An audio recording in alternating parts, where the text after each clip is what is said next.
ShareChat app மூலமாக பழக்கம் ஏற்பட்ட 17 வயது சிறுமியை காதலிப்பதாக கூறி ஏமாற்றிய காதலன் போக்சோவில் கைது செய்யப்பட்டிருக்கிறார். சென்னையிலிருந்து வீட்டை விட்டு ஓடிய சிறுமி பெங்களூருவில் பதுங்கிய காதலனிடமிருந்து பத்திரமாக மீட்கப்பட்டது எப்படி? சென்னை நெற்குன்றத்தைச் சேர்ந்த 17 வயது சிறுமி கடந்த 24ஆம் தேதி வீட்டை விட்டு வெளியே சென்றதாக கோயம்பேடு காவல் நிலையத்தில் புகார் அளிக்கப்பட்டது.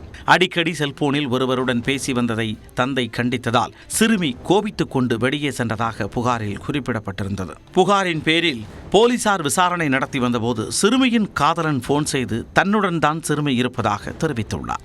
இதனையடுத்து காதலன் பேசிய செல்போன் எண்ணை வைத்து டிராக் செய்யும் போது பெங்களூருவில் காண்பித்த நிலையில் அங்கு சென்ற போலீசார் சிறுமி மற்றும் சிறுமியின் காதலனை பிடித்தனர். பின்னர் காவல் நிலையத்திற்கு அழைத்து வந்து சிறுமியிடம் விசாரணை மேற்கொண்டதில் அதிர்ச்சிகரமான தகவல் வெளியானது. கடந்த 15 நாட்களுக்கு முன் ஷேர்சாட் மூலம் திருவண்ணாமலை மாவட்டத்தைச் சேர்ந்த ஏற்கனவே திருமணமாகி பிரிந்து வாழும் விக்னேஷ் என்பவருடன் சிறுமிக்கு பழக்கம் ஏற்பட்டுள்ளது. பின்னர் காதலிப்பதாக கூறி சிறுமியை ஏமாற்றிய விக்னேஷ் திருவண்ணாமலைக்கு கிளம்பி வருமாறு கூறியுள்ளார். அதன் பேரில் வீட்டில் இருந்து கிளம்பிய சிறுமி கோயம்பேடு மார்க்கெட் அருகே திருவண்ணாமலைக்கு எப்படி செல்ல வேண்டும் என ஆட்டோ ஓட்டுநர் ராதாகிருஷ்ணன் என்பவரிடம் கேட்டதாக கூறப்படுகிறது. அப்போது ஆட்டோ ஓட்டுநர் தானும் திருவண்ணாமலைக்கு தான் செல்வதாக கூறி சிறுமியை பேருந்து மூலமாக அழைத்து வந்துள்ளார்.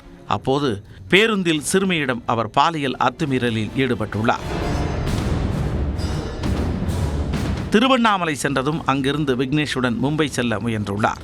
உரிய நேரத்தில் புகார் அளிக்க பெங்களூருவில் வைத்து போலீசாரிடம் வசமாக சிக்கியது தெரியவந்தது. இதையடுத்து சிறுமிக்கு பாலியல் தொல்லை கொடுத்த ஆட்டோ ஓட்டுநர் ராதாகிருஷ்ணன் மற்றும் சிறுமியை ஏமாற்றிய விக்னேஷ் ஆகிய இருவரையும் கோயம்பேடு போலீசார் போக்சோ சட்டத்தின் கீழ் கைது செய்தனர். பத்திரமாக மீட்கப்பட்ட சிறுமி மருத்துவ சிகிச்சைக்கு பின் காப்பகத்தில் ஒப்படைக்கப்பட்டார்.